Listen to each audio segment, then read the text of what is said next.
You're now watching The Wash Daily. Today in news, University of New Hampshire recently released a survey showing the majority of people in New Hampshire do want legal cannabis. Unfortunately, they don't have access to it, at least recreationally, because the Senate will not pass any of the stuff coming from the reps. Jason Osborne is a rep in New Hampshire. He's been putting out a lot of legislation for legal cannabis. It hasn't gone anywhere. Now, however, Sununu, who was refusing to sign anything, says he would look at potentially a legal cannabis model if it was state-run and state-led. Folks in New Hampshire who are looking for legal cannabis might consider this a win because at least it'll give them access to legal cannabis. Although the majority of people there want privately run cannabis companies who are selling cannabis as grown, not by the government.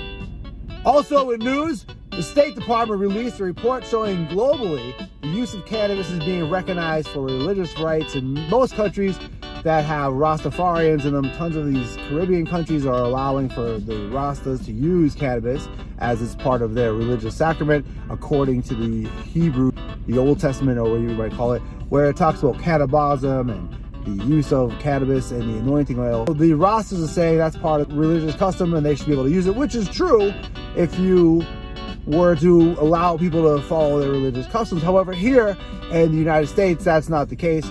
If they don't have legalization in that state, that person, if they were using cannabis as part of a religious rite or religious custom, would be prosecuted, probably go to jail, may even lose their home. Because the United States is very hypocritical when they're telling everybody in the world how to live, and they are treating cannabis users in their country like criminals.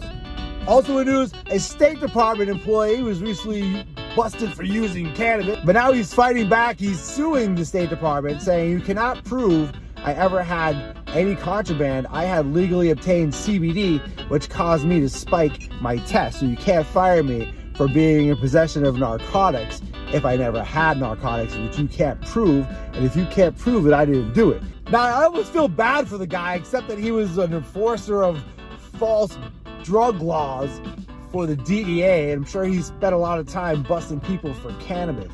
So I don't feel too bad for him. Maybe it's just some karma. But it's great that he's suing the State Department for their problem with his cannabis use, regardless of what it is. I'm on board. Let's sue them all. Thanks for watching The Wash Daily.